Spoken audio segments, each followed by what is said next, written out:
How do you explain when things don't go as we assume? Or better, how do you explain when others are able to achieve things that seem to defy all of the assumptions? For example, why is Apple so innovative? Year after year after year after year, they're more innovative than all their competition. And yet, they're just a computer company. They're just like everyone else. They have the same access to the same talent, the same agencies, the same consultants, the same media. Then why is it that they seem to have something different?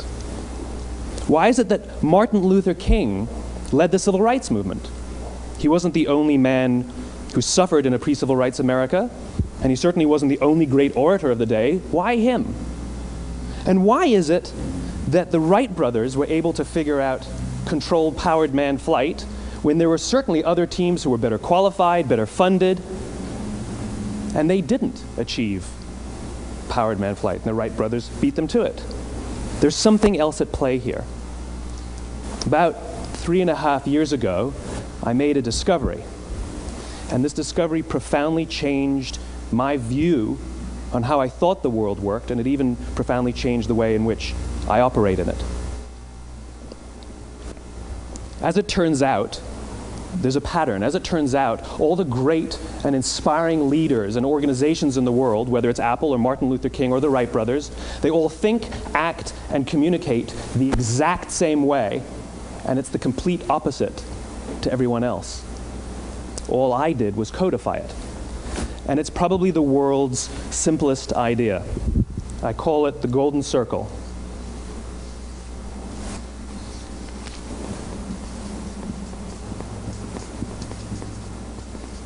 Why, how, what?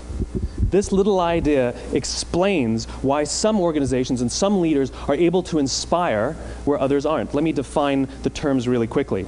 Every single person, every single organization on the planet knows what they do, 100%.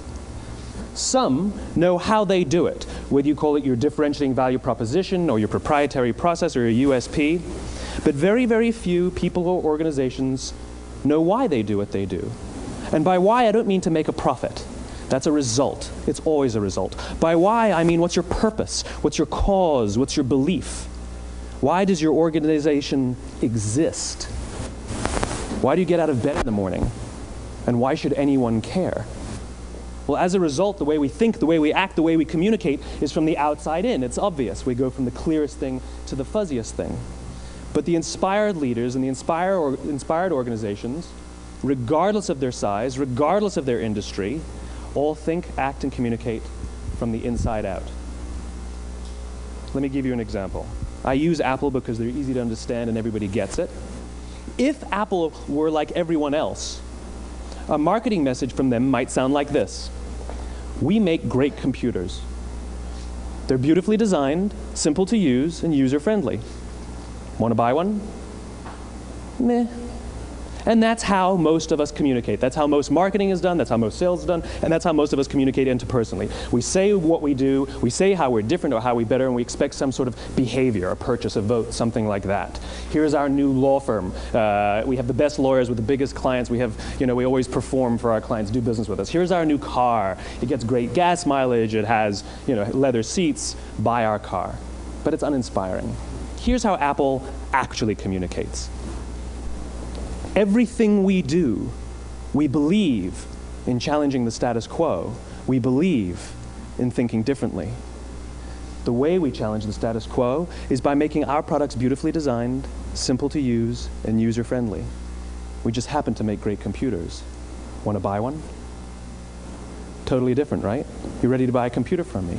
All I did was reverse the order of the information. What it proves to us is that people don't buy what you do, people buy why you do it. People don't buy what you do, they buy why you do it.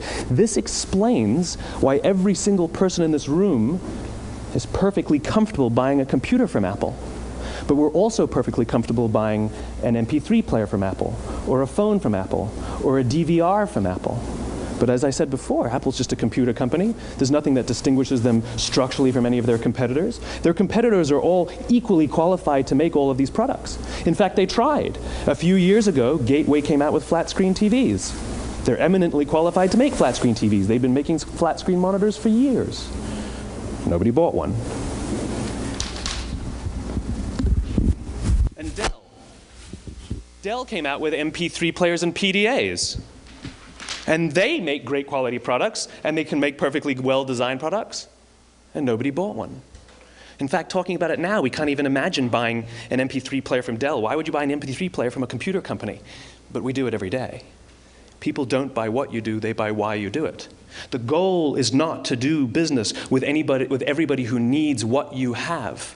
The goal is to do business with people who believe what you believe. Here's the best part. None of what I'm telling you is my opinion.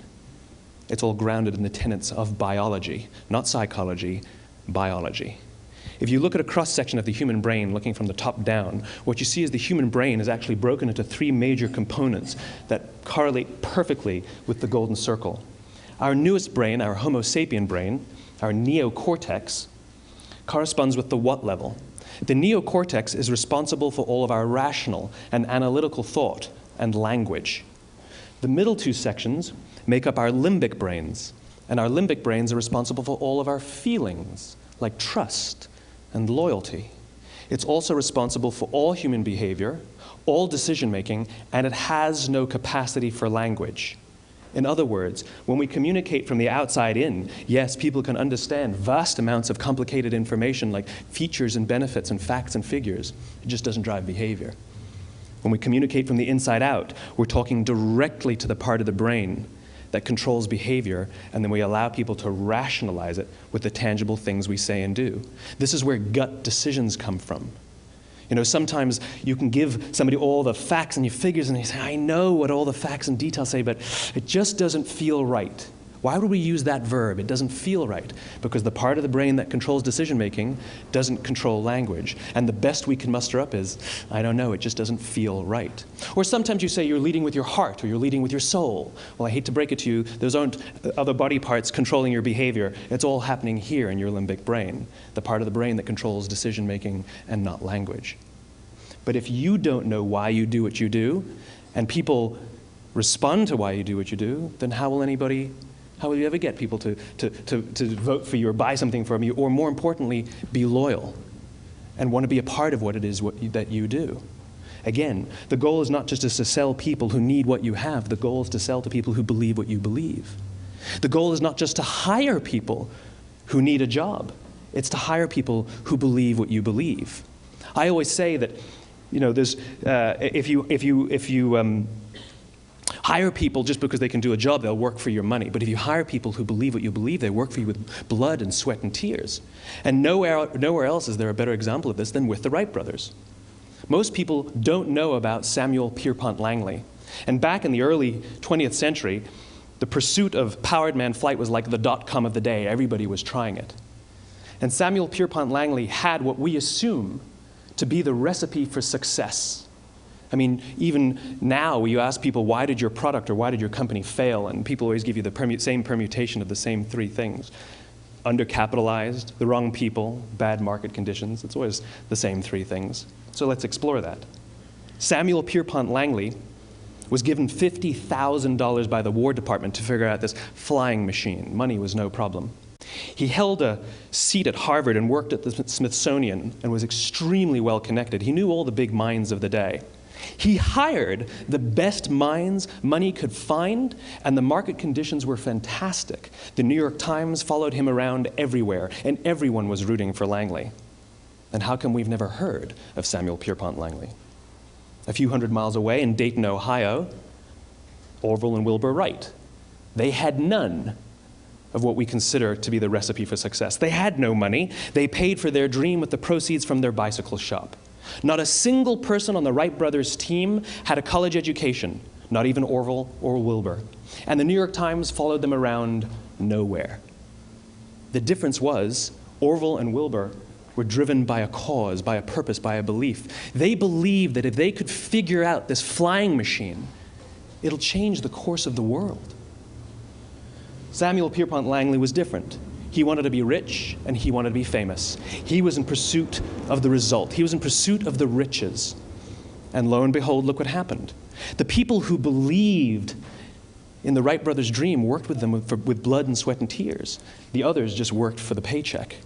And they tell stories of how every time the Wright brothers went out, they would have to take 5 sets of parts because that's how many times they would crash before they came in for supper. And eventually, on December 17th, 1903, the Wright brothers took flight. And no one was there to even experience it. We found out about it a few days later. And further proof that Langley was motivated by the wrong thing, the day the Wright brothers took flight, he quit. He could have said, "That's an amazing discovery, guys. Now we'll improve upon your technology." But he didn't. He wasn't first. He didn't get rich. He didn't get famous. So he quit. People don't buy what you do, they buy why you do it. And if you talk about what you believe, you will attract those who believe what you believe. Well, why is it important to attract those who believe what you believe? Something called the law of diffusion of innovation. And if you don't know the law, you definitely know the terminology. The first 2.5% of our population are our innovators. The next 13.5% of our population are our early adopters. The next 34% are your early majority, your late majority, and your laggards. The only reason these people buy touch-tone phones is because you can't buy rotary phones anymore.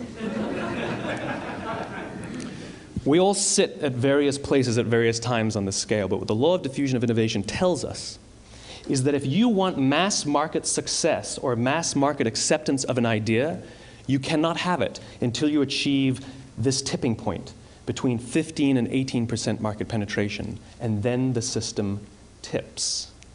And I love asking businesses, what's your conversion on new business? And they love to tell you, oh, it's about 10%, proudly.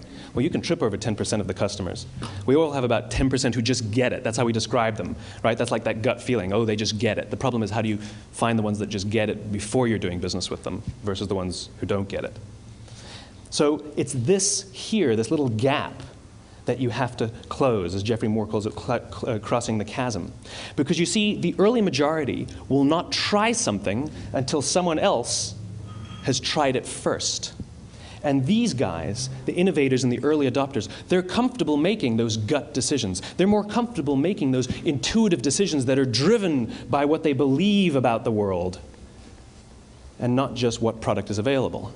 These are the people who stood online for 6 hours to buy an iPhone when they first came out, when you could have just walked into the store the next week and bought one off the shelf. These are the people who spent $40,000 on flat-screen TVs when they first came out, even though the technology was substandard. And by the way, they didn't do it because the technology was so great. They did it for themselves. It's because they wanted to be first. People don't buy what you do, they buy why you do it. And what you do simply proves what you believe. In fact, people will do the things that prove what they believe. The reason that person bought the iPhone in the first 6 hours, or stood in line for 6 hours, was because of what they believed about the world and how they wanted everybody to see them. They were first. People don't buy what you do, they buy why you do it.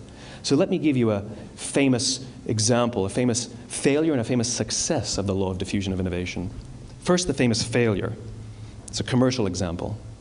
As we said before a second ago, the recipe for success is money and the right people and the right marketing conditions, right? You should have success then. Look at TiVo.